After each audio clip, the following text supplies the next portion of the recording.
Hi guys, good morning. Yung Highway 401 mga boss, sarado. Anak ng titing. Nandito tayo ngayon sa Kalamundukan ng ng Cornwall. Iwan ko, ba't kaya sinara? Hindi ko rin naman alam eh. Ito, pag mayroon talagang maliit ngayon dito na daanan, ang sinundan na lang natin, ayan, yung Google Map natin mga boss. Alak kawakbar. Buti may dumaan pang train.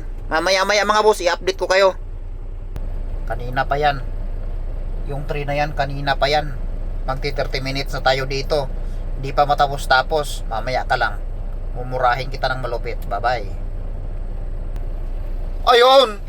Natapos din sa wakas. So first time natin makadaan dito sa bundok-bundok na yan. Sana naman. 3.5 kilometers na lang. Makakarating na tayo ng 401. Kanina pa tayo pa ikot-ikot dito.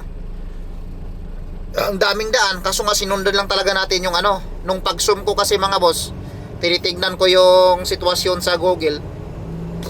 Ito yung pinakamalapit. Meron pa doon sa kabila, kaso nga napakalayo na, sobrang traffic pati.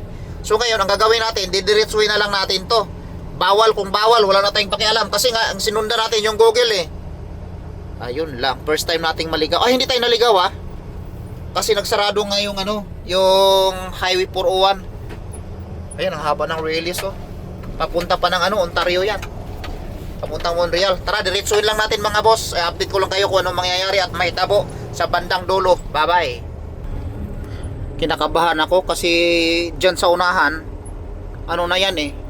Ayun, may truck, salamat. Buti may mga truck. Kinakabahan ako. Kasi mga boss, yung madaanan, malagpasan natin yung tulay ng 401 eh. Paglagpas natin dyan, u-turn tayo doon sa kabila. Baka mamaya kasi bababa siya sa 3.9. Kasi pag bumaba siya ng 3.9 mga boss, hindi ko na papasukin yan. Kasi hindi na to magkasya yung trailer natin. O kailangan, ayan arit, kailangan natin huminto. Kasi ito ay main road. Priority yung mga matututuli na yan. Kagaya nyan. So tayo yung may arit, sila wala. So kailangan nating magbigay sa kanila. Kagaya nyan. Parating si Don Ustoy. O dito libre. Kaso dito naman napakarami. So sila yung priority. Dahil wala silang arit, tayo may arit tayo eh. Maya mga boss, i-update ko kayo kung ano na nangyayari dito ngayon.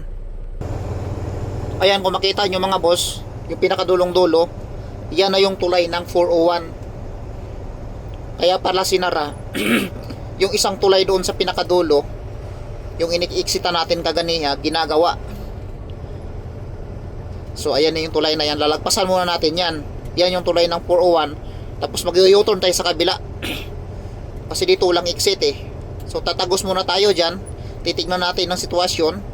Kung ang height niya ay lalagpas ba ng 3.9. At 4.0 okay yan. Kasi hanggang 3.9 lang tayo. Mataas.